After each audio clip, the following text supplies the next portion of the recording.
just so that people will have it. All right, are there any questions about what we had covered up to this point here?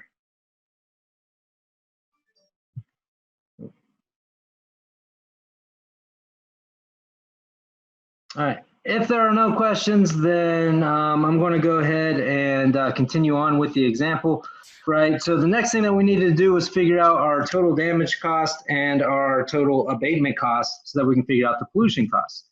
Now remember, total damage cost is the area under our marginal damage cost, marginal damage cost curve.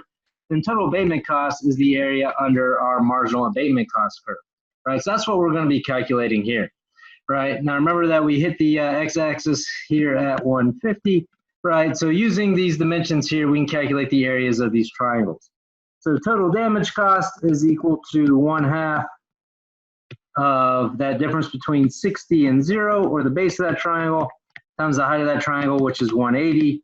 And then total abatement cost is equal to 1/2, and that difference between 150 and 60, or 90 is the base of that triangle, again with the height being 180.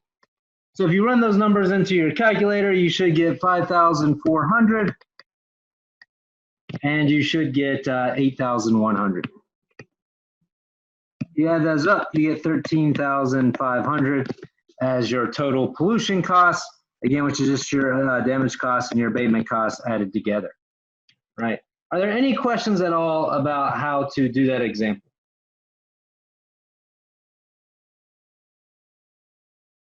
Nope. Everybody's with me on that? Cool. All right. So with that in mind, let's go ahead and continue on and talk a little bit about some other questions you might be asked with regards to Chapter 5. All right, so you also want to be able to use the equal marginal principle to figure out how many emissions to come from each source of pollution for a company that is trying to minimize costs, right? With that in mind, you should also know how enforcement costs will raise your marginal abatement costs for a company and how technology will lower the marginal abatement costs for a company. Now, either of these could affect either the optimal rate of pollution and or those total damage costs, total abatement costs, and total pollution costs for a firm. So with that in mind, the next example I have for you reads like this. Suppose that same Sly Sludge can burn coal or oil to run his corporation, and each of these has the following marginal abatement costs, right? So the marginal abatement cost for coal is 100 minus 4 times the emissions for coal, and the marginal abatement cost for oil is 200 minus 6 times the emissions for oil, right? So the first thing you want to do is you want to write out your efficiency constraint, which is setting these two equal to one another, and then also your abatement constraint, and this is where EC plus EO equals 60. If you're wondering where we got that 60 from, right, that was the optimal number of emissions that we calculated in our previous example here, right? So this right here is where that 60 comes from, right? And how we know that our coal plus our oil emissions should be equal to 60, right? Are there any questions about that so far before we move on?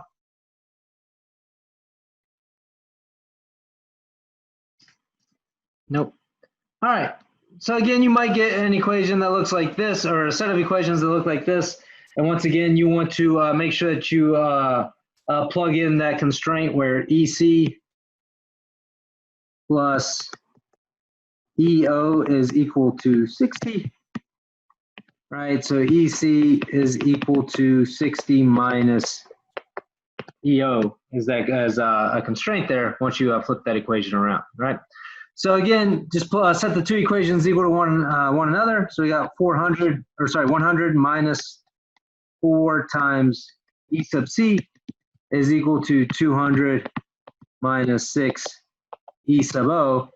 And then we're going to plug that same E sub C here into this equation here in order to calculate out what E sub O is. So we get it down to one equation with one unknown. So we got 100 minus 4 times 60 minus E sub O is equal to 200 minus 6 E sub O, right? So then we just got to go through and do this math. So 100 minus 4 times 60 is 240. And then negative 4 times negative E sub O gives us a positive 4 E sub O. Again, this is going to be equal to 200 minus 6 E sub O. So now we just need to get all of our like-minded terms together. So get our E sub O's to one side here. So add 6 E sub O to the other side. We got 10 E sub O is equal to, and then we got negative 140 that we need to add over to the other side. So that's going to be equal to 340. So we know that E sub O is going to be equal to 34. And then we know that E sub C, or I guess we'll call that E sub O star. So E sub C star is going to be equal to 60 minus 34, using again this equation up here, and that's going to be equal to 26. All right, so that's going to be the optimal number of emissions from each source using that equal marginal principle. Any questions on that? All right, you all have been remarkably silent. Can everybody raise their hand just so I know everybody can still hear me and is following along with the review session? All right, we're good to go. So make sure I didn't lose anybody when we had that temporary shutdown. Yeah, and that's just started this last week. All right, so it looks like at least most people are following along here, so we'll keep on going. So the next thing that you might have to do is you might have to figure out how an enhancement in technology affects those abatement costs and thus the total optimal level of emissions as well as those total pollution costs, right? So the first thing you have to remember is that when it comes to technology, that tends to lower abatement costs. Improvements in technology tend to make it cheaper to get rid of emissions, or again, cheaper to abate that pollution. Right, so first thing when it comes to technology is you want to subtract the value of that technology, or that 100, from your marginal abatement cost curve, right? So we're going to go back to that original graph, right? And we're going to create a MAC sub T equation, which is going to be equal to 300 minus 2E minus that 100, right? So it's going to be equal to 200 minus 2E, right? So if we're graphing MAC sub T on this graph, it's going to be about $100 lower than your original MAC curve, right?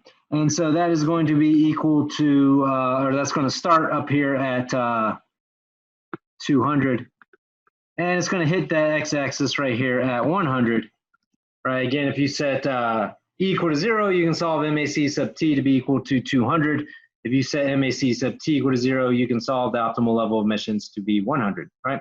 And that's going to create for us a new equilibrium, where we're going to have a new E star sub T now, right, with a new marginal cost associated with it.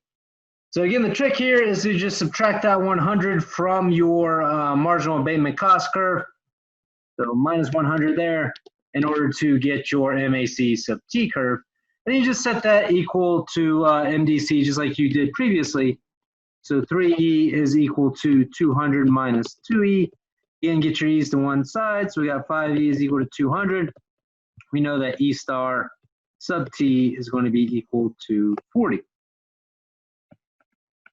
Right. And then we just plug that 40 into our either our MAC sub T equation or our MDC equation.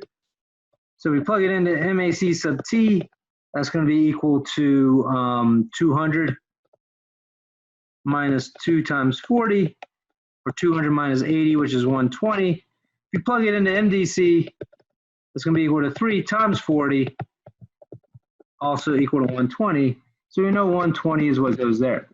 Right, so from there we need to figure out what our damage costs, our abatement costs, and our pollution costs are. Again, damage cost is the area under your marginal damage cost curve at this new optimal level of emissions. This will be that triangle there. Whereas abatement cost is the area under your marginal abatement cost curve at this new optimal level of emissions. So that's going to be this area here, right? So our total damage costs is going to be equal to 1/2.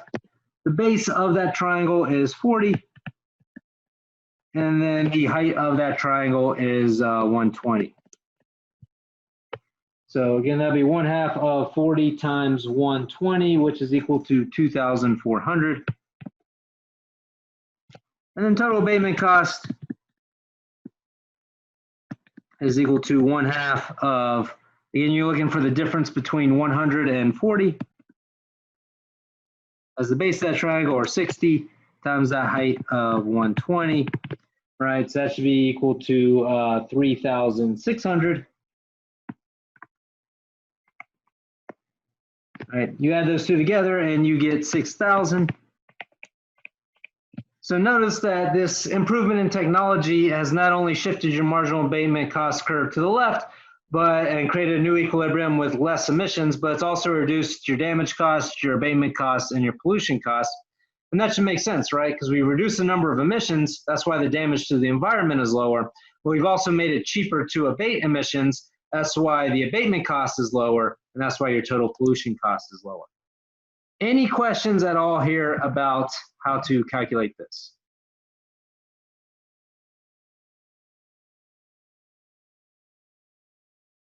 Nope. All right, so again, that is how to figure out this kind of problem here, where we have technology subtracting from our marginal abatement cost curve. Now, the other thing that can shift our marginal abatement cost curve are what we call enforcement costs, right? Suppose the cost of enforcing this abatement is $100. How will this affect Sly Sludge's optimal level of emissions and total pollution costs? Now, remember, with enforcement costs, you want to add those enforcement costs to your marginal abatement cost curve. Because the cost of enforcement, whether it be paying public officials to keep track of things or just a private company's record keeping, right? Remember, those are going to increase your marginal abatement costs, right? Or make it more expensive to abate those emissions. And so again, be able to understand what that's going to do to the optimal level of emissions, what it's going to do to damage costs, abatement costs, and pollution costs, right? So again, if we're talking about our marginal abatement cost sub E here, if we're taking into account enforcement, right, that's going to be 300 minus 2E plus 100, or that's going to be equal to 400 minus 2E, right? And again, we can figure out what that curve is going to look like on this graph. That's going to shift your marginal abatement cost curve out to the right, where it's going to start at 400. That's when you set E, or emissions, equal to 0. Or if you set MAC sub E equal to 0, right, then and solve for the number of emissions, then that's going to be equal to 200. Then we have a new equilibrium right here. That's going to give you E star sub E, which is your optimal number of emissions given this enforcement, and your cost there, right? So again, any questions about how enforcement adds to your marginal abatement cost curve?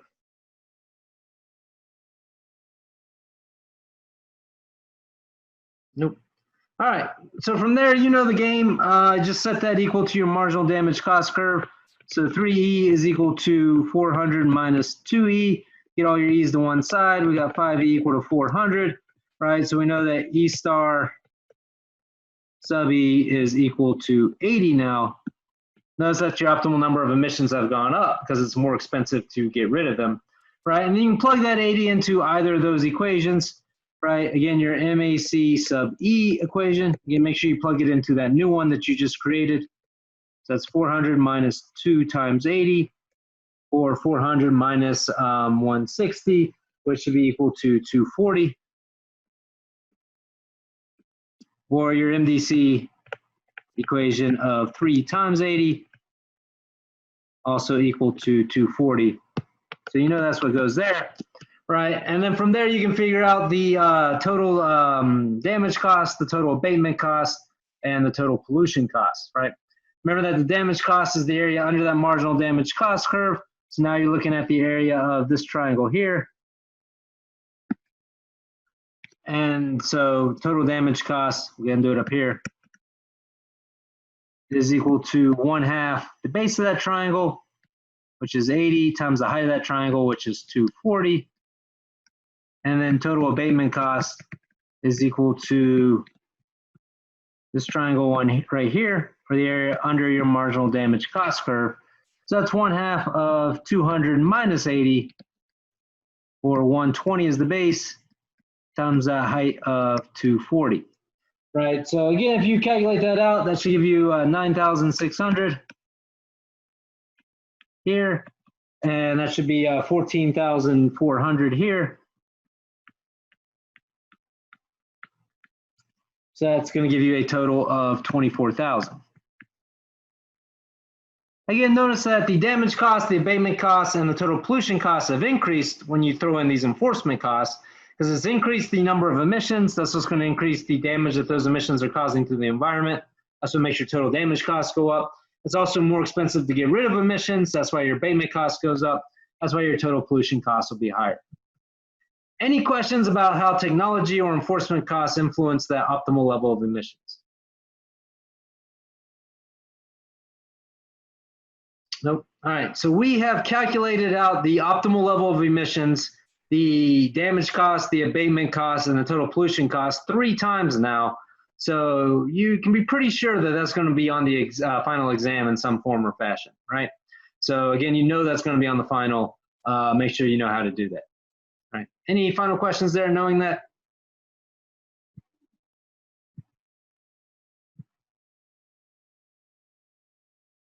Nope. All right. If there are no questions on that, then let's go ahead and keep things moving here and start talking about Chapter 6. So in Chapter 6, make sure you know the advantages and the disadvantages of decentralized policy, right? Remember that you can either have the government kind of be very strict in terms of telling you how to approach these environmental issues, or you kind of have just certain rules or property rights set up by the government and then allow people to decide for themselves how they want to approach these environmental issues, right? So the advantages of that decentralized setup where you let people allow for themselves to figure out what their solution should be is that as long as there's an appropriate setup, then there tends to be limited enforcement costs. As we just talked about, those enforcement costs can increase the amount of pollution out there and make it more expensive to get rid of that pollution to begin with, right? Also, the parties involved are those who are directly impacted, and therefore they can most likely or accurately determine the damage, what those damage costs are. And because they are the parties directly involved, they have a strong incentive to find a solution. Some disadvantages here is that you need to have a small number of parties and or low negotiation costs for these types of decentralized solutions to work. Right, so again, we're talking about kind of this coast bargaining situation where you need to have these low transaction costs and again, identifiable small number of parties. And that's just usually not the case when it comes to environmental problems. And then a socially optimal solution, or one that minimizes costs, still might not satisfy those who have a more moralistic approach to environmentalism. In other words, environmentalists might not care that you and the people who are affected have reached a satisfactory agreement. They might still want, say, 0 emissions because they think that any kind of pollution is morally wrong. So you still could get some backlash based off of those solutions. Right. Any questions on that?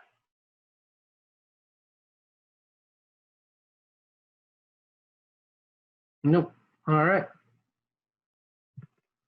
Continuing on here. Know the sources of market failure and the potential solutions that the government uses to overcome that market failure.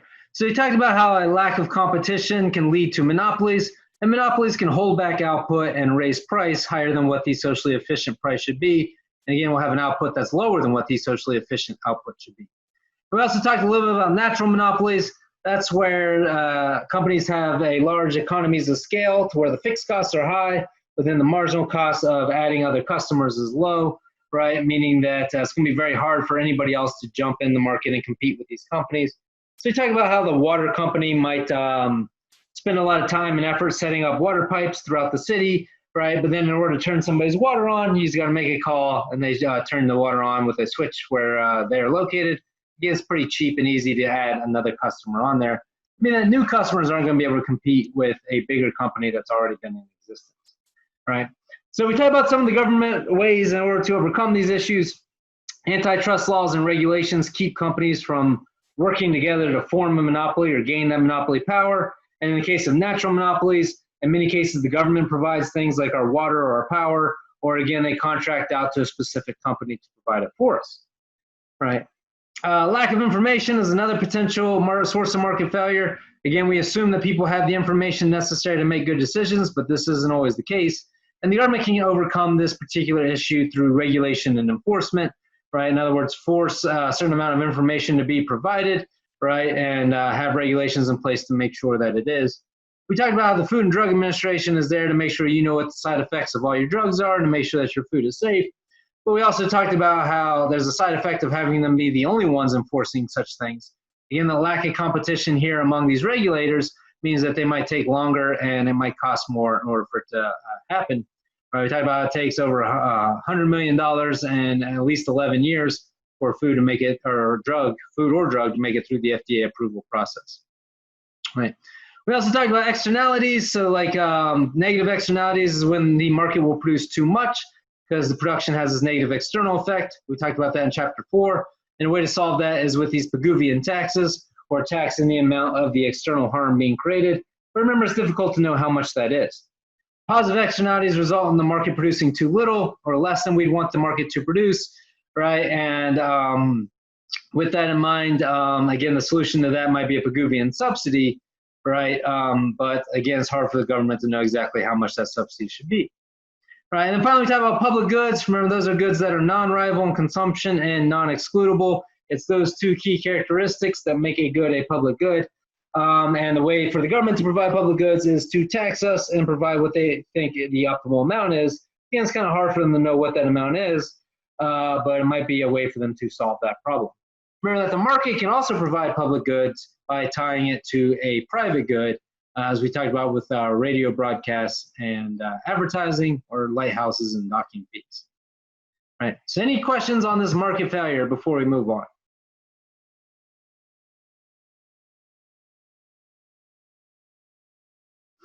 Nope. All right.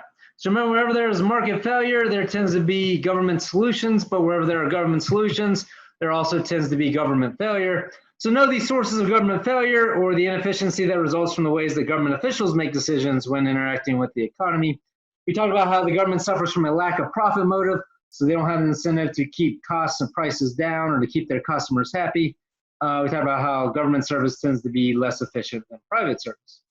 Remember, the government also suffers from what is known as the short-sightedness effect, which is the tendency to favor programs that offer current visible benefits now, right? Even if the costs outweigh those benefits, so long as those costs happen way onto the future or are hard to identify, right? Remember that the government also engages in the special interest effect, which encourages rent seeking. Rent seeking is just lobbying the government for special favors. Remember the problem there, every hour, every dollar, every ounce of effort that people spend lobbying the government is an hour, dollar, or ounce of effort they don't spend making their products faster, better, cheaper, or more environmentally friendly. And then the special interest effect is the tendency for the government to vote for things that have concentrated benefits on a well-organized group of individuals, even if the costs outweigh the benefits. So as long as those costs are dispersed over a larger group of unorganized individuals like taxpayers. And we took a look at a few videos of that crony capitalism effect in action. Right. Are there any questions at all about government failure before we move on?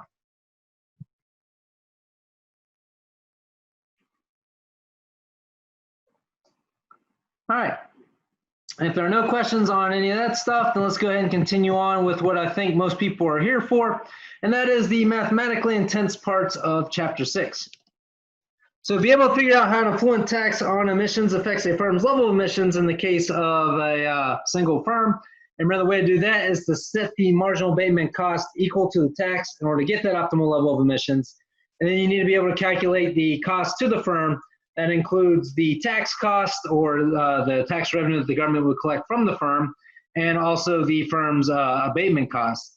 And then finally know why that optimal level of emissions is optimal for the firm. In other words, know what would happen if emissions were higher or emissions were lower. And the short answer to that is that cost would increase. So with that in mind, let's go through an example here. So the example is Loot and Plunder, who is another Captain Planet villain, runs a business that has a marginal abatement cost of 240 minus 6E, but Captain Planet and the Planeteers have convinced the government to institute a $60 effluent tax per emission. So let's see if we can follow those steps in order to calculate out the total cost for Loot and Plunder, as well as the optimal level of emissions given that effluent tax. All right, so again, I'm going to exit the full screen mode here. Again, one of the first things that I like to do when doing problems like this is to go out there and draw a graph. So let's go ahead and do just that.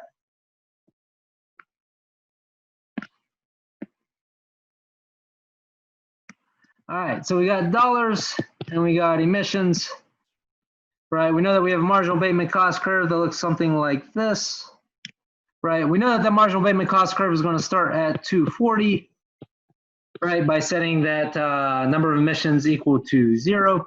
Right, we also know that that marginal abatement cost curve is going to hit the x-axis at 40 by setting MAC equal to 0 and solving for E, right? And then we know that we have an effluent tax of $60 because that is a constant. That's going to be a straight line looking something like this. So again, this represents our tax. We know that hits right here at 60. All right, so we know that we're going to have an equilibrium here where that marginal abatement cost equals the tax. And that's going to represent our optimal number of emissions under this tax policy. So again, we just set the 60 equal to the 240 minus 6E, right? So 6E is going to be equal to 180 once we subtract that 60 over to the other side, right? So if we do that, then we know that E is going to be equal to 30, right? So that's the optimal number of emissions in this particular scenario here, right? So our E star here is equal to 30. All right. So with that in mind, we can go ahead and calculate both the tax cost as well as the abatement cost for this firm, right? So again, tax is this area here. We'll go ahead and do that in red.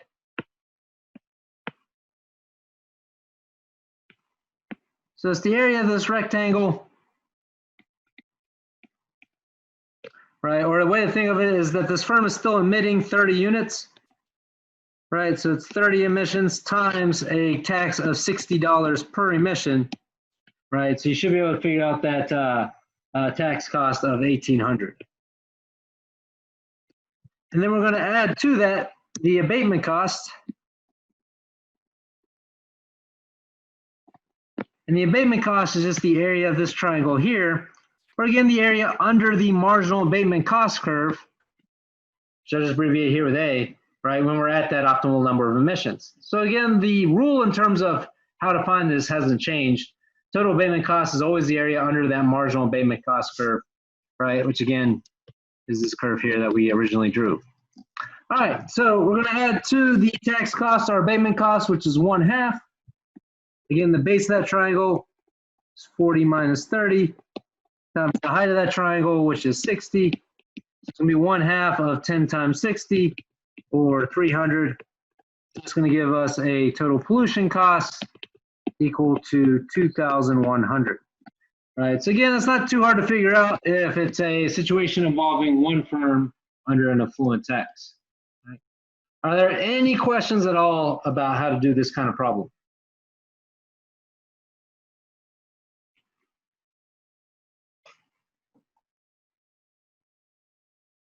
Nope. All right. If not, then the next kind of problem you might have to work through is being able to figure out and graph the optimal tax as well as the optimal amount of emissions for each firm when the government wants to hold pollution to a certain level of emissions among multiple firms, right? So again, the government might want to set a pollution limit and say that both these firms together cannot exceed that pollution limit.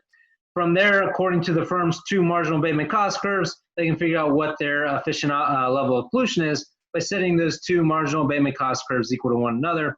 And you just solve for the optimal level of emissions for each firm and then plug that into the respective marginal abatement cost curves to get the optimal tax rate. And from there, you can calculate the tax costs and abatement costs for each of those firms. And then know what might happen if the government gets too involved, right, in terms of maybe forcing a firm to have a certain number of emissions that are either above or below their optimal level of emissions, right? So in other words, we'll do a question like this one here. Suppose firms A and B have the following marginal abatement cost curves, and the government wants to use an effluent tax to keep emissions down to 30 units, right? So again, let's go ahead and see if we can go answer this particular type of question.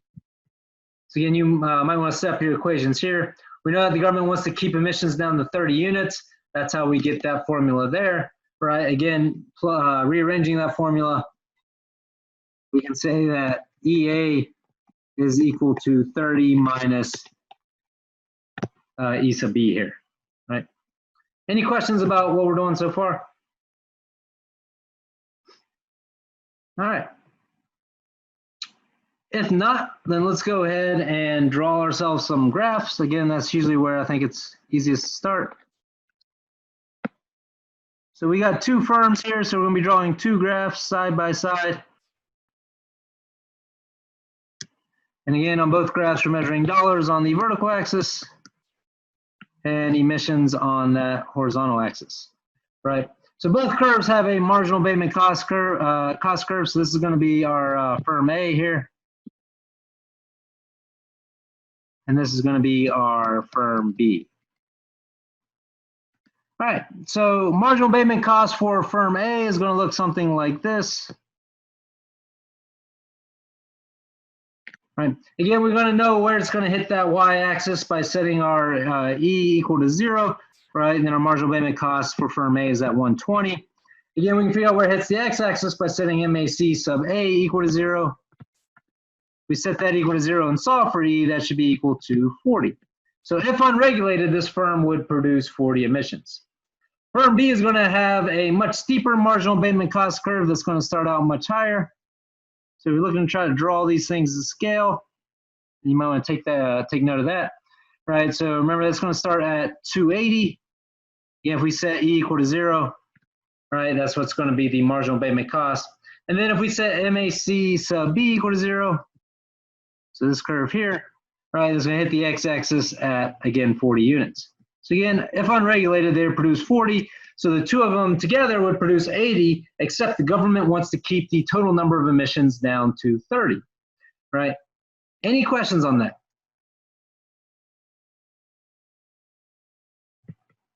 Does everybody kind of see where we're headed here, hopefully? All right, so if there are no questions, then let's go ahead and do some calculations. Right, so again, you want to set these two curves equal to one another, right? So we got 120 minus 3E sub A, and that's going to be equal to 280 minus 7 E sub B. Now we got one equation and two unknowns, which for a lesser person would be a problem, but we know that we can substitute this one equation into this one, right, in order to get us down to one equation with one unknown. Right, so that's 120 minus 3, and this is going to be 30 minus E sub B, and that's going to be equal to 280 minus that 7 E sub B. Right, so again, we can go ahead and kind of math this out. So we got 120 minus 90. We take that negative 3 and multiply by that negative E sub B to get positive 3 E sub B. Then we get to distribute that negative sign through. That's going to be equal to 280 minus 7 E sub B. So we add those E sub B's together and we get 10 E sub B over here on the left. And then we take this 30 here, that is 120 minus 90, and we're going to subtract it from the other side, right? So that's going to give us 250. So we know that E sub B star is going to be equal to 25. We also know that E sub A star is equal to 30 minus 25, which is going to be equal to 5, right?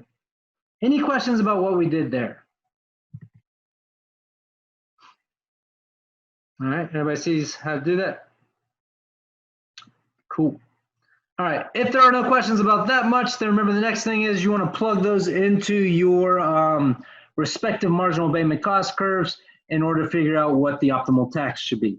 So MAC sub A at E sub A star being equal to 5 is going to give us this particular equation, 120 minus 3. And all we're doing is plugging 5 into our E sub A up here in this part of the equation, right? So that's going to be 120 minus 15, which is going to be 105, right? Now, if we wanted to take a look at MAC sub B at E sub B star equals 25, again, it should be the same number. So let's check it to make sure we did it right. So we got 280 minus 7 times 25, which is 280 minus 175. Sure enough, that is 105. So what that means is that our optimal tax rate here is going to be at $105 per emission. And where that optimal tax rate hits our MAC sub A curve, right, that's going to give us 5 emissions. And where that same optimal tax rate of 105 hits our MAC sub B curve, That should give us 25 emissions, right? Are there any questions at all, again, about how this was done?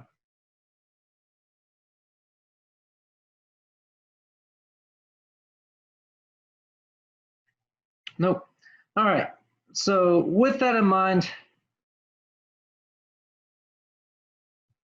let's go ahead and calculate out some total cost for each firm.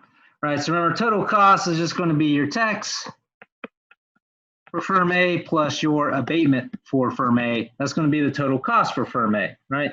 So if we're talking about firm A here, we're going to do in red, right? It's your tax cost plus your abatement cost.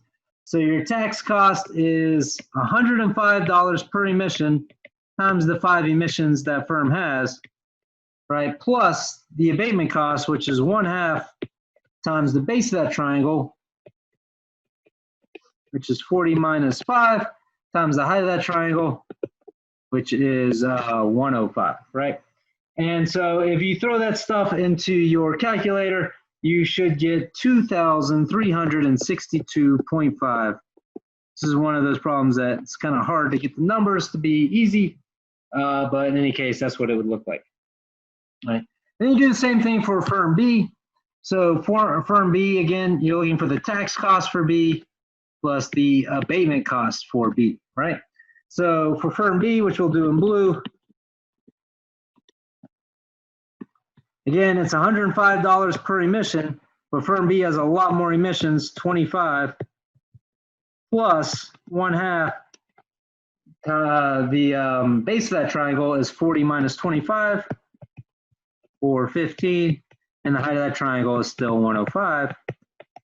Again, if you throw that into your calculator, you should get 3,412.5. Right, so that's how you calculate total cost for each firm there. Any questions about how to calculate total cost, which is again just your tax cost plus your abatement cost?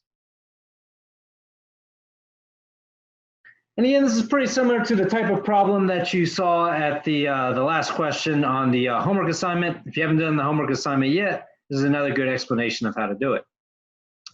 Now, the very last question in the homework assignment is the same as the last question in our example here, which says, know what might happen if the government gets too involved in forcing companies to emit a certain amount of pollution. So in other words, rather than saying, hey, we're going to tax you, and you get to decide what your optimal level of pollution is under that tax, they're going to say, not only are we going to tax you per emission, but we're also going to tell you how many emissions you're allowed to have. In this case, they're going to give it, they'll split that 30 total emissions across both firms equally, so 15 each, right? So be able to calculate the total cost for each firm again under these new conditions, right? So let's talk about how to do that. I think this was the one that I think people were struggling with a little bit on that homework. So basically what we're doing now is we're saying what happens if we have, say, 15 emissions.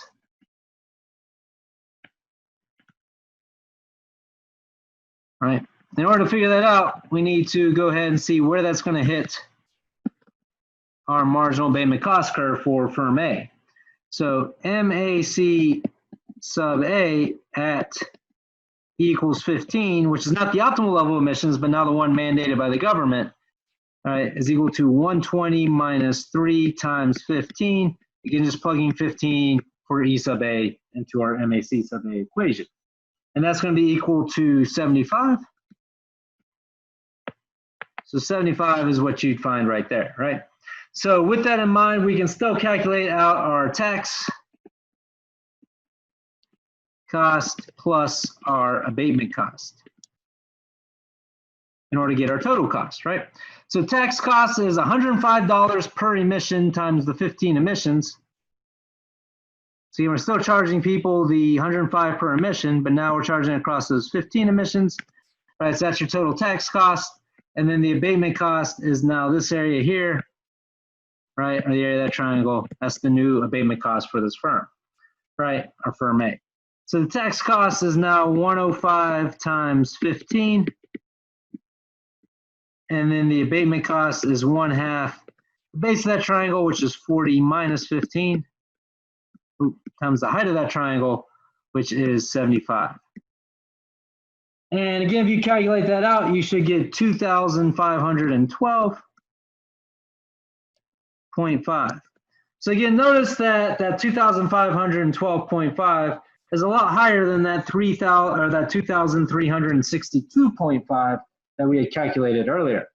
So we know that firm A is going to have higher costs. But what is going to happen to firm B? Let's take a look. All right. So again, 15 emissions is what the government is setting. So we need to figure out where that 15 emissions is going to hit our marginal abatement cost curve for firm B. All right. So MAC sub B at E equals 15, right, is going to be, again, plugging 15 into our marginal abatement cost curve, 280 minus 7 times that 15, right?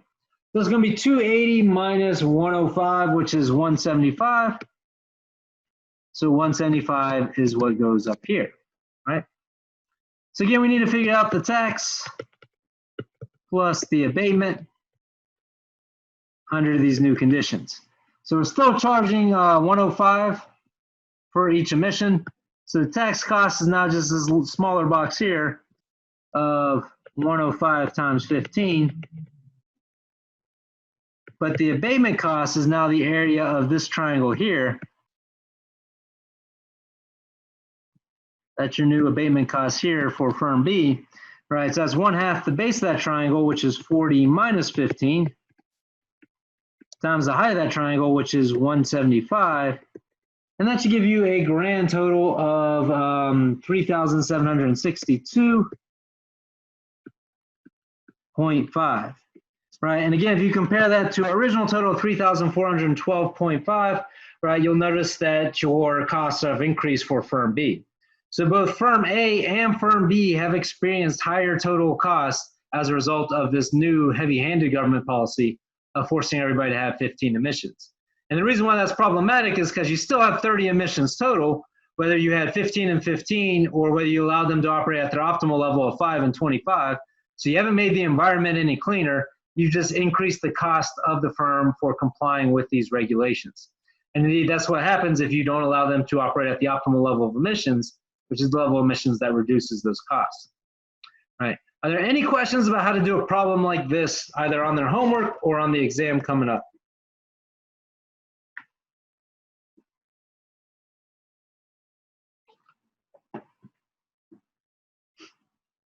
Nope, everybody's got it?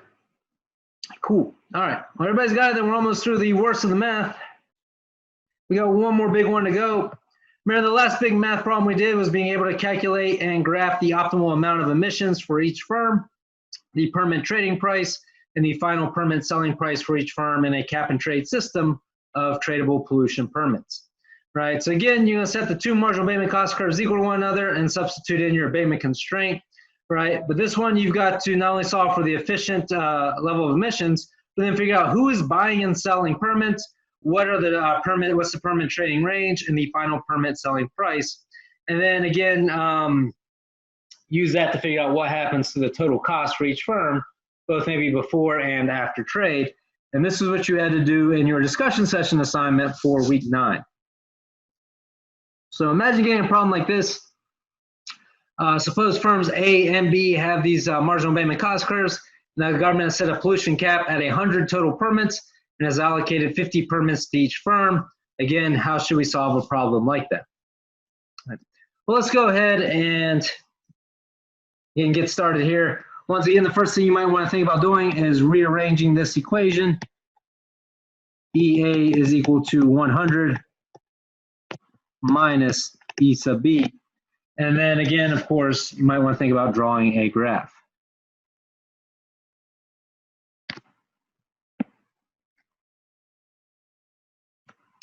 All right, so we got dollars up here.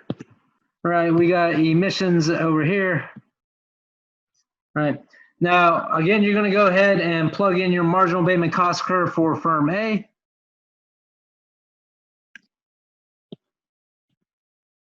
MAC sub A. And again, hopefully you realize by now that that's going to hit the y-axis at 400 by setting your emissions equal to 0. And that's going to hit the x-axis or your horizontal axis at 100 by setting MAC equal to 0 and solving for E. Right. So again, this is firm A. We're going to read firm A again from left to right in terms of their number of emissions, whereas we're going to read firm B from right to left in terms of their number of emissions. And again, in doing that, we can see also that their maximum number of emissions is going to be equal to 100. So we got 0 and 100 here, right? So again, you're going to have a marginal abatement cost curve for firm B. Maybe look something like this.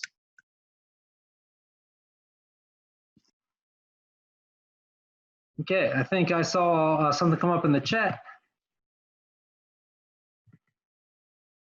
Let's see if I can pull that up. Oh, you gotta leave it early for another Zoom meeting. Okay, yeah, thank you for your attention.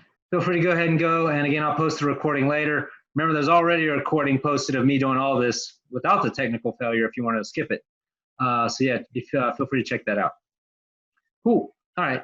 Any other questions here before we move on about how we set this one up so far?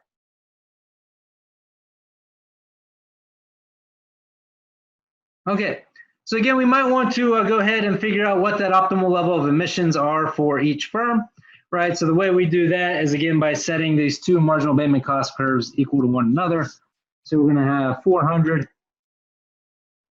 minus 4E sub A equal to 100 minus E sub B. Right, again, we've got one equation and two unknowns, but we know how to solve that because we do have another equation hiding up here. We can substitute that E sub A in, right? So now we've got 400 minus 4 times 100 minus E sub B is equal to 100 minus E sub B, right? And again, we can go ahead and math this out. We got 400 minus 400 plus 4 E sub B, once we distribute that negative sign through, is equal to 100 minus E sub B. Right, again, when we get our E sub B's together, there should be a minus sign there. Again, these 400s cancel out, so we're going to have 5 E sub B equal to 100. That means that E sub B is going to be equal to 20. And therefore, we know that E sub A, call it E sub B star. So E sub A star should be equal to 100 minus 20, which is equal to 80, right? So again, we're looking at the optimal amount of emissions for each firm. For firm A, that is going to be equal to 80. For firm B, that is going to be equal to 20, right? Now, that is not where those firms begin, though, right? Remember, those firms start out with 50 pollution permits. We can see that from the question, right? They've allocated 50 permits to each firm, right? So again, that's not where they're starting. They're starting right here somewhere where we have 50 permits for each. Okay, so again, what we need to do now is we need to figure out what the trading range is and what the final permit price is. In order to figure out what the trading range is, you just plug your 50 into your respective MAC sub A curves, right? So MAC sub A, oh, we have another question.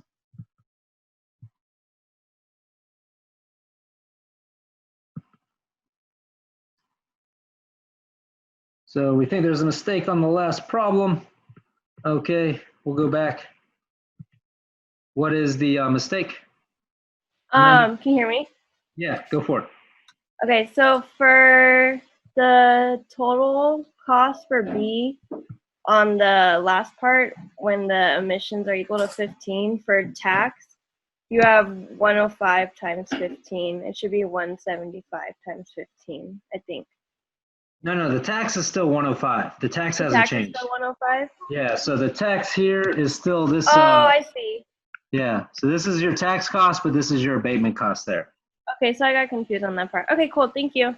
Oh, no worries. That's what we're here for. Cool. All right. Any other questions or comments about that problem or any others so far?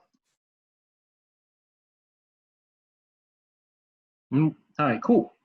All right. Well, good. I'm glad we got some student interaction going on here. All right, so MAC sub A at 50. Ooh, All right, still on the green. Here we go. At E equals 50 is, again, just plugging 50 into our MAC sub A equation. So that's going to be 400 minus 4 times 50, which is going to be equal to 200, right? So 200 is that that point there, right? And then MAC sub B at E equals 50. Again, we're just going to plug that 50 into our 100 minus E sub B. That's going to be equal to 50, right? So that's where we get this point here. So in other words, the marginal abatement cost for firm B at the 50 permits that they've gotten, or having 50 emissions out there, is equal to $50, whereas the marginal abatement cost for firm A is equal to $200, right? So in other words, firm B would be willing to pay anything more than $50, or sorry, would be willing to sell their emission for anything over $50, whereas firm A would be willing to buy emissions for anything less than $200, which means that there is definitely an opportunity for some trade here. Again, with this being the trading range.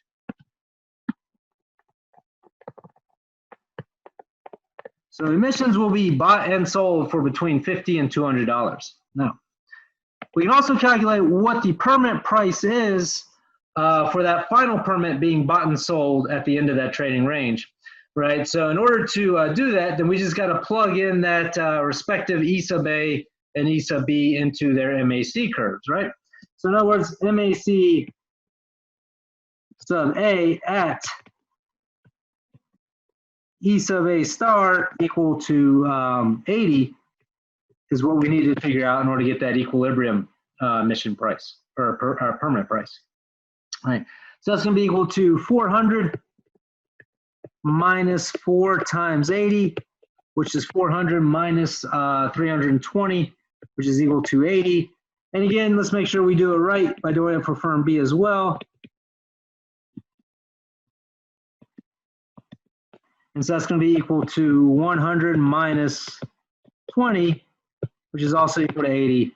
So this $80, again, is our final permit price. Okay, so again, you should be able to see from this graph who is buying and who is selling permits, right?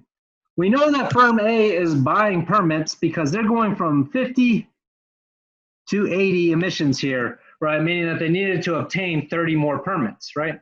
We know that firm B is selling permits because they're going from 50 down to 20, again, indicating that they are emitting less, so they're getting rid of those 30 permits, right? So with that in mind, you should be able to figure out the cost for both firms, both before and after the trade, right? Any questions first before we do this? Does anybody see where we got these numbers? All right, so a question I might ask you on the exam is similar to the question I asked you on that thought-provoking assignment for week 9, and that is to figure out how much does this firm save by buying and selling permits, right? So let's go ahead and take a look at how to do this. So firm A, again, do them in red here. We're gonna take a look at what's gonna happen before trade. So before they trade permits here, right, it's important to note that firm A was having 50 emissions because they had 50 permits, right? So with that in mind, right, the area here is the area under their marginal abatement cost curve. It's going to be the area of this triangle here. This is before they buy, before they're trading permits. So before they buy those 30. All right, so we can calculate that out. Right, that is equal to 1/2, and the difference between 150, or that base of 50, times the height there, which is going to be equal to 200. Right, so that's 1/2 of 200 times 50, or that should be 5,000 there.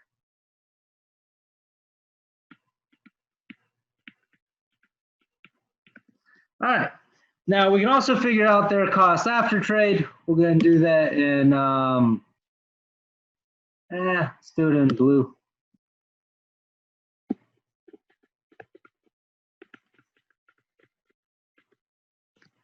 So their after trade cost is going to be their abatement cost. And this is where you got to be very careful, right? Remember that firm A is the one that is buying permits. So they're going from 50 emissions up to 80 emissions. So they're going to need 30 permits. So we got to include into this their permit cost, or what they paid for firm B for those permits, right?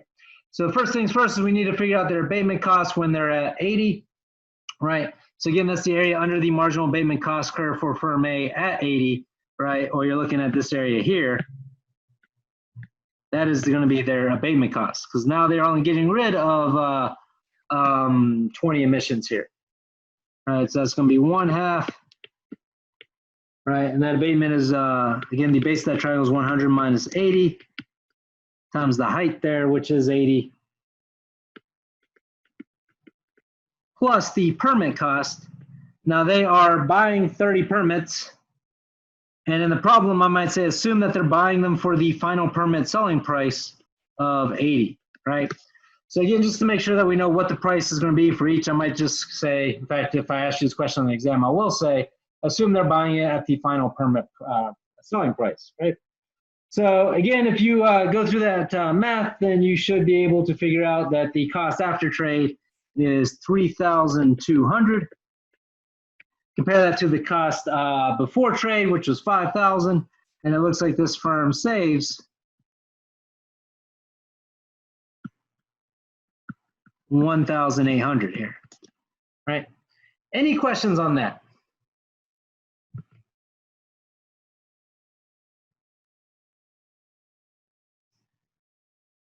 Nope. All right. If there are no questions, let's take a look at firm B. Let's start out here in green. We're almost done with the math, I promise.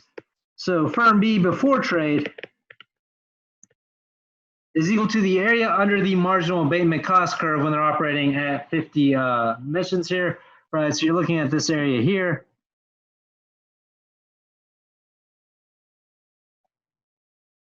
For firm B, right? So the area of that triangle, so that's 1/2. The base of that triangle is 50, and then the height of that triangle is also 50, right? So you're gonna have 1/2 of 2,500, which is 1,250.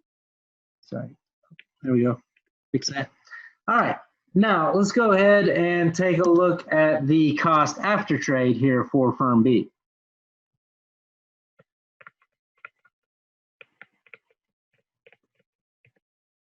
So again, you need to factor in their abatement cost. But because firm B is the one that's selling permits, we can subtract from that cost the money that they're going to receive from firm A that's going to help offset those costs. So that's what we would call permit revenue. All right. So what's the firm's abatement cost? Remember, now firm A is going from 100 emissions down to 20. That means that they got to abate 80 emissions.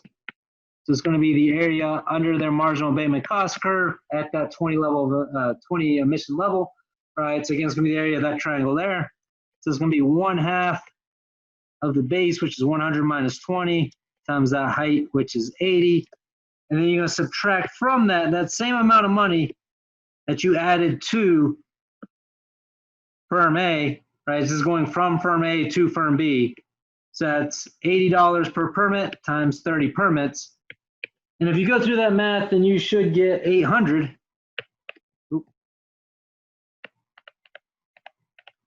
Which again, if you look at and compare it to our original cost, is lower.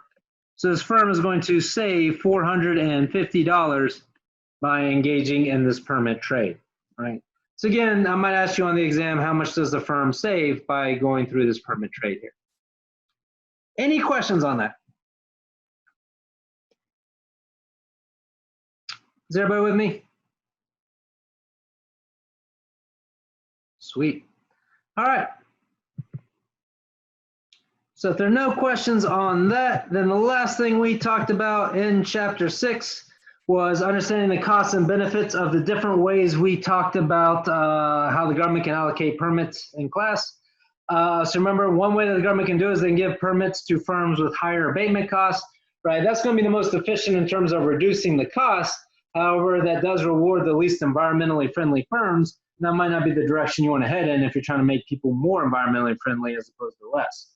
Now, you could give permits to the newest firms in the industry, but the thing is that the newest firms are usually already the most environmentally friendly, so that's going to reduce costs the least, right? Or you could allocate permits through auctions, so whoever is willing to pay the most for those permits should get them. Again, that's efficient in terms of permits going to the firms that need them the most, but this could allow the possibility of bigger firms to dominate smaller ones, or again, kind of give an advantage to those big industries over maybe the mom and pop type industries, right? So again, each one of these has its own benefits and costs. Any questions here on the last slide in chapter 6 before we move on into chapter 7?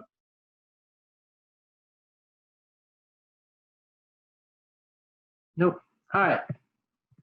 So if there are no questions there, then chapter 7, make sure you know how to read the fishery graph that we went through in class, right? Know why the population growth rate of fish is shaped the way that it is. Right, remember that when there's a low amount of fish, there tends to be low growth rates because even though there's plenty of food and space, the number of potential mates is relatively scarce.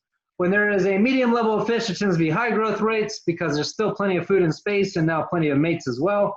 Right, and if there are a large amount of fish, then again, growth rates tend to be slow again, right? Because even though there are plenty of mates, now food and space is scarce. Also, big pools of fish tend to attract predators.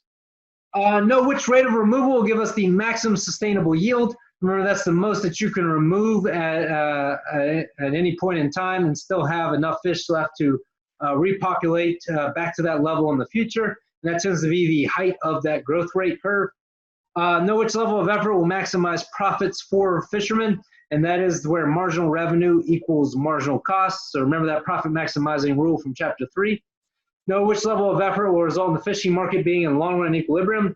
Remember that happens when total revenue is equal to total cost, right? Hopefully remember that from chapter 3 as well, right? And then understand the decision-making process in the fishing industry as to when effort should be increased or decreased.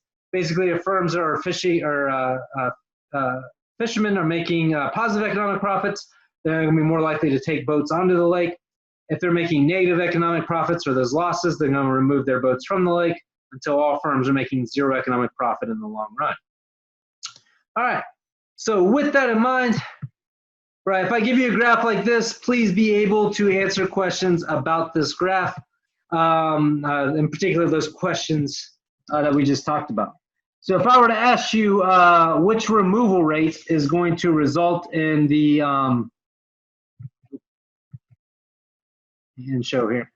So if I were going to ask you which removal rate here is going to result in the maximum sustainable yield, what do you think it would be? You might want to take a stab at it. Which removal rate is going to give you your maximum sustainable yield?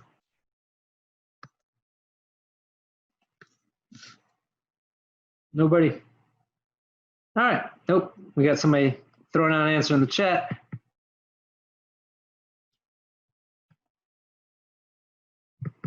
I'm having a hard time bringing it up here. Oh, there it is. R3, and R3 is the correct answer.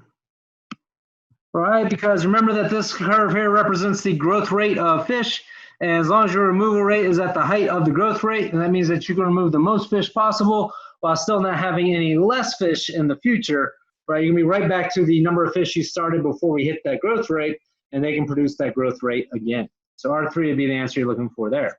All right, now, somebody other than Amanda, what would be the level of effort that would maximize profits for an individual fisherman? Right, think about your profit maximizing rule, right? Again, give me the level of effort or the E that is going to maximize profits for the individual fisherman. All right, let's see what we see people putting in the chat here. All right, so one person says E5, one person says E3. The correct answer, ladies and gentlemen, is none of the above. It is E2. Why? Because remember, your profit maximizing rule is where marginal revenue equals marginal cost. And the marginal cost is the slope of the total cost line, and the marginal revenue is the slope of the total revenue line, right? Or your growth rate there, right?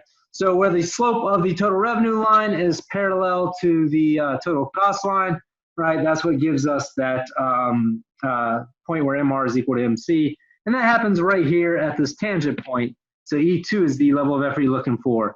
That's going to maximize profits for a Fisher person. So we are doing well there, again, as long as you put E2. All right, any questions on that?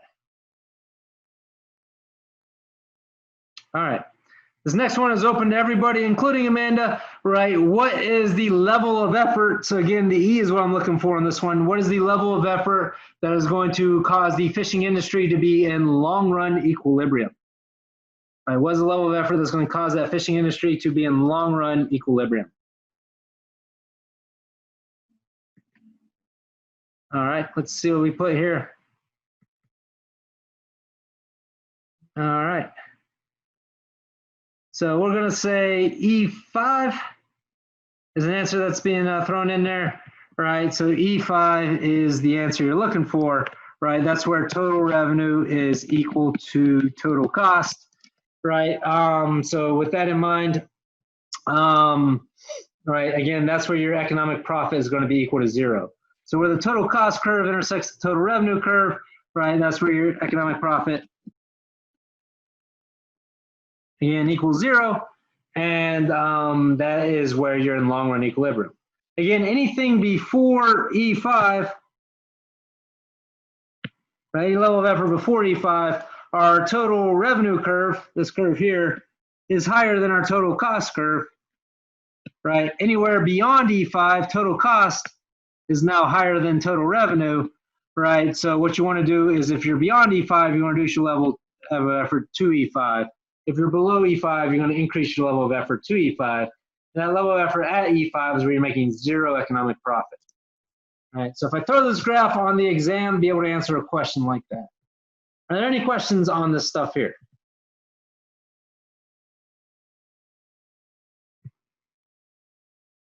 Nope. All right. If there are no questions on that, then also be able to decide when you should cut down a tree to maximize your rate of return from that tree based on the market value, the rate of interest, and the growth rate of that tree.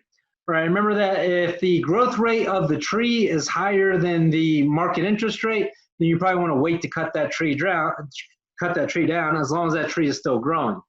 But if the rate of interest is higher than the growth rate of the tree, you might want to cut down that money now and invest that money, right? If again, you want to maximize your profit from that tree, right? And then finally, also know the myths and truths about clear cutting that we talked about in class. Remember that one myth is that clear cutting is about harvesting trees at the expense of the environment. The truth is that the principal objective of clear cutting is to regenerate the forest, right, with healthier trees, not necessarily harvest timber.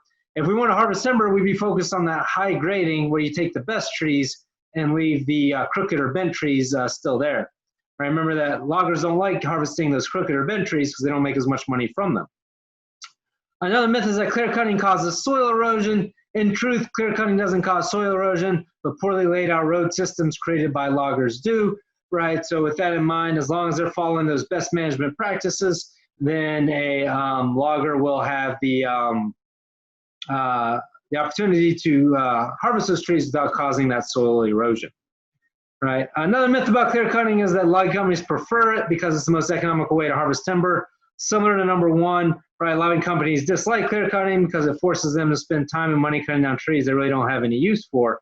Right? Clear cutting is something they'll do because they're told to do it by the owner of that timber stand, because again, that owner wants to rejuvenate their forest faster in the future.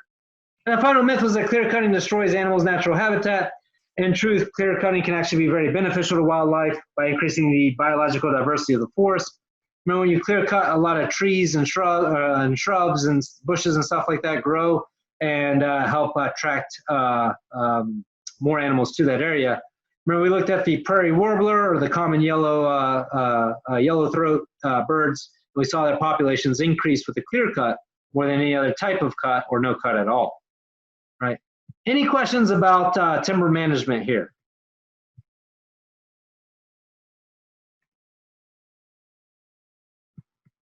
Nope. All right, if there are no questions on timber management, make sure you know the difference between clear cutting, shelter wood cutting, and diameter limit cutting, and the costs and benefits of each. Remember, you should practice clear cutting if you have a shade-intolerant species of tree, right, so one that needs the sun, and if you care about the future growth more than your current income. Also, if you don't particularly care about the current aesthetic value of your property, right? So in other words, if you're gonna have your property for a long period of time and you're looking to maximize your future income from that property, you have a shade-intolerant species of tree, clear cutting would be the way to go. Now, if you have a species of tree that prefers shade, and you also care about the future growth of your property more than your current income, right? And you also care about kind of having a nice-looking woodland on your property, then you might want to practice what is known as shelter wood cutting. Now, if you just care about current income, like you're about to move from that property, right? So you don't want to necessarily destroy the aesthetic value of it because you want a high selling value for it, but you also don't care about the future income stream from that particular timberland. You just care about making money now, and that's when you'll practice that diameter limit select cutting or high grading. We pay people just to take down the best trees. All right, any questions about Chapter 7 before we move on to Chapter 8 on permaculture?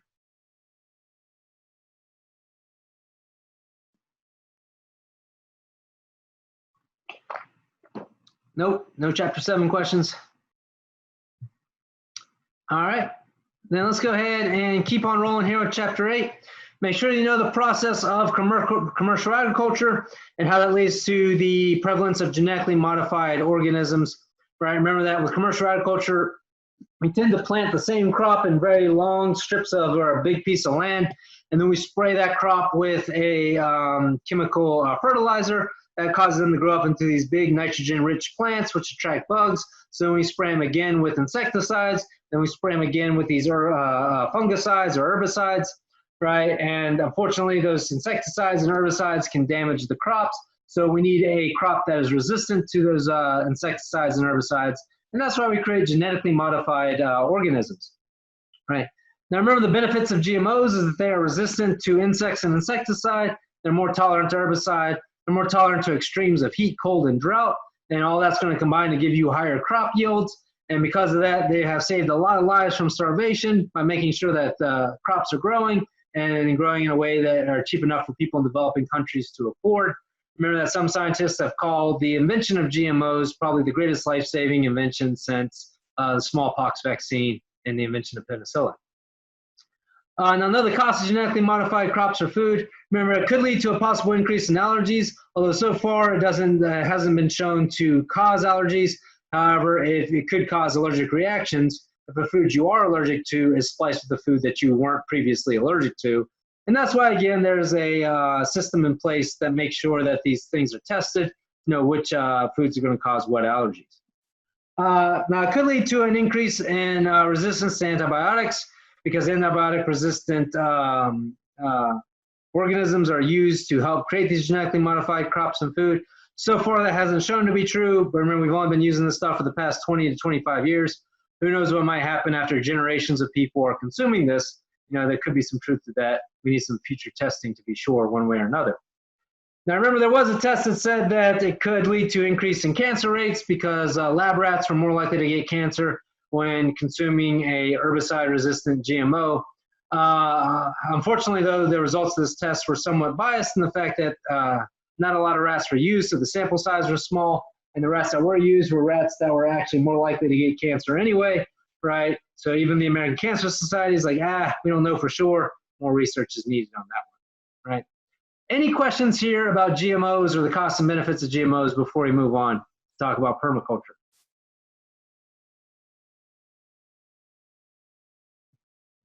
Nope. All right. So with that in mind, some people like to protest the use of GMOs. Feel free to do that if you think the costs outweigh the benefits, but make sure you're aware of what those costs and benefits are before you decide to engage in said protest. Know the costs and benefits of commercial agriculture. Remember that commercial agriculture grows a lot of food more quickly and easily, which helps lower the price of food and makes it more affordable, which is incredibly important for people who, again, don't have a lot of money, whether it's people growing up in this country or overseas or abroad. Also, competitive pressure in commercial agriculture has led to innovations that have allowed us to feed a lot of the world's growing population. So again, we got 7+ billion people in the world, and we have fewer people than ever working to feed them as a result of a lot of these inventions that come across or come as a result of commercial agriculture. Now remember, the cost of commercial agriculture, right, it's very capital intensive, so it requires a lot of big machines rather than labor, and that means that there's a lot of high startup costs to make it difficult for the poor to compete in the market. It's usually dominated by big agribusiness now. Remember, it doesn't employ nearly as many people as it used to, which isn't necessarily a bad thing, except that people have kind of lost their connection with their food. In other words, they waste food more frequently now without an appreciation as to what goes into producing it. And as we just talked about, there could be some potentially negative health side effects as a result of commercial agriculture. There could also be some negative environmental side effects, right? All those chemicals, when they run off into the water, might pollute the nearby water sources, right? And they certainly erode or devalue the use of the land when the land is abused with all those chemicals, right? All right, any questions on this slide here?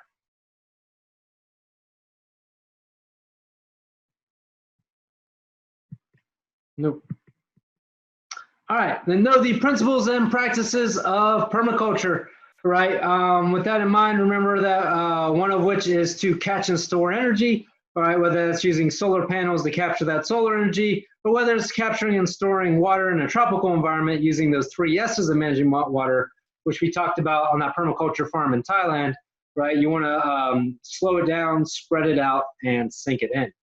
Right, remember that you want to organize the system starting with the big patterns and then getting down to the smaller details, right? Be able to give an example of efficient design from that Thailand permaculture site that we discussed in class. That could be putting the catfish pond near the hen house so you can sweep the excrement from the hen house into the catfish pond, clean your hen house, and feed your catfish at the same time. Since catfish are bottom feeders, that will eat that excrement, right? It could be putting the duck pond near your lime trees because lime trees attract slugs and ducks like to eat slugs. And then the slugs are free range, and when they walk around your farm, they aerate the soil. And again, when they defecate, they fertilize the soil, right? It could be planting the banana trees next to your duck pond in order to shade the duck pond to keep that water from evaporating. Right, these are all ways of designing a pattern or system so that the system takes care of itself. Remember, integration, not segregation. Understand the idea of companion planting and crop synergies. We talked about why you might want to plant basil next to your tomatoes, because the vines from the tomato help shade the basil, while the basil helps keep the flies and insects away from your tomatoes, and they both improve each other's flavor without competing over the same nutrients in the soil, right? Also, we talked about how you should maybe plant banana trees next to those coconut trees, or coconut trees next to your banana trees, right? Because again, banana trees are potassium and water producers, whereas coconut trees are potassium and water consumers. Also, we talked about how you want to leave no waste or produce no waste, right? We talked about some ways to do this in the Thailand permaculture farm by taking those corn husks and burning them to create biochar, which is kind of this ashy substance that can be used as fertilizer for your crops. Right? We talked about how you can throw some leaves and weeds along with some sugar and coconuts into a barrel of water, right, and let it ferment to create a nutrient-rich fertilizer for your soil. Right, and then worm castings, where you put pig manure in these basins, allow worms to crawl through them and recycle the nutrients. Then you pour water into it and collect that water to again spread on your crops. Make them grow more healthy. But none of this involves any chemicals. Again, just you let nature do its thing there. Any questions on this permaculture stuff? Again, this is all stuff that you could do on your own piece of land if you were to obtain like 1/4 to 1/2 an acre. Right, should you decide you want to grow your own organic fruits and vegetables, maybe sell them down at the farmer's market or eat them as you see fit. All right, so know the costs and benefits of permaculture. Right, remember the costs include the fact that it is very labor intensive and there's a lot of high fixed costs in the beginning. Also, it's not ideally suited for large pieces of arable land. So if you have like 10 or 12 acres, it's gonna be pretty hard to set up a permaculture farm across all that land. But again, if you have like 1/2 acre, then it's a pretty good way to get a variety of organically grown food in a pretty sustainable manner. Again, once it's set up, the system largely maintains itself. All you have to do is kind of make sure that nothing's collapsing as you walk through your farm and just pick the fruit that is being produced. And then finally, know how to make your own compost using the Berkeley 18-day composting method. Remember that you want to create a layer of compost that's about 3 meters wide, about 1 meter long, and about 1 meter high, right? Using brown matter, which are kind of things like cut up cotton or cardboard, right? Or leaves, right? Or again, like any carbon heavy material, like maybe your corn or rice husks, right? And then you want to put on top of that green matter, right? Green matter is again things like grass clippings or any kind of food scraps, right? And then on top of that, you want to put high nitrogen. That includes things like manure or dead animals, right? Or urine, right? You put that on, you put in a layer of that stuff, right? So again, if you have a pet dog and you pick up its excrement every day, you can use that in your compost pile. And you keep layering brown matter, green matter, and high nitrogen in that order, starting and ending with that brown matter. And then you check that compost pile after about 4 days. It should be between 140 and 160 degrees. If it is below 140 degrees, you need to heat it up, so you add that high nitrogen. If it is above 160 degrees, you need to cool it down, so you add some brown matter, and you keep doing that until you get into the optimal temperature range. And if you do it right, then anytime between 18 and 30 days, you should have a compost pile that you can use for fertilizer to grow your crops and help eliminate also the amount of stuff you're throwing away, the amount of waste that you are producing. All right, so again, getting the most out of your resources, including your waste, is kind of what we're talking about there. All right, any questions on this stuff or chapter 8 in general?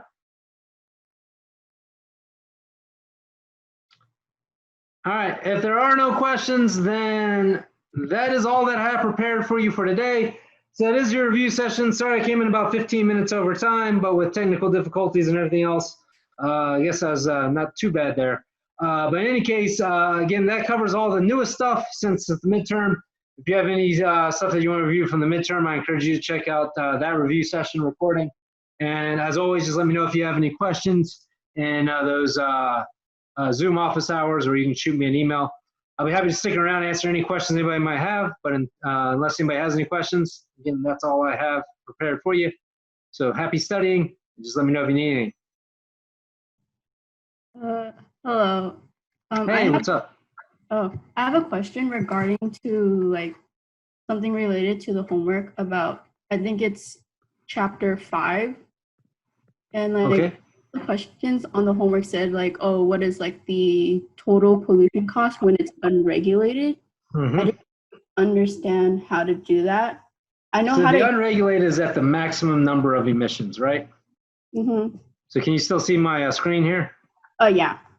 Right, so let's say that we're at MAC sub E. Like, let's say we're using that curve, okay? You with me? Yeah. All right, so if we're at MAC sub E, then the maximum number of emissions would be 200. Okay. So right here, right?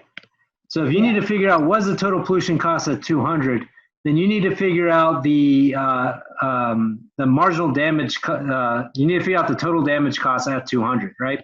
Yeah. Because remember, total pollution cost is your damage cost plus your total abatement cost, right? Yeah. Well, what's your abatement cost if you're operating at the max number of emissions? Are you getting rid of any emissions? No. No, right? So the abatement cost would be like 0 here, right? Okay. And so the damage costs are going to be the only kind of costs that are going to be still left. Okay. Right, so you with me on that? So in order to figure out your total damage cost, you need to plug that 200 into your marginal damage cost curve in order to get the height. And then you just need to find the area of that triangle. So that's what you need to do on that homework. So when I calculate the total damage cost, it would just be 200 times 120 then, divided by 2. So in this particular problem here, it would be 1/2 times 200 times the height of MDC at 200, which would be not 120, but it looks like 600 to me, right? 200 times 3. 200 times. You see what I'm getting at? So you got to plug this 200 into your MDC equation. I'm kind of writing it up here on the upper left-hand corner. Oh, yeah. That's 3 times 200 is equal to 600. Yeah. So that's where that's going to hit this right here. Oh, okay. All right, so you got to do that on your homework. You got to plug whatever your max number of emission is into your MDC curve in order to figure out the height of that triangle. Oh, okay. Okay, I see.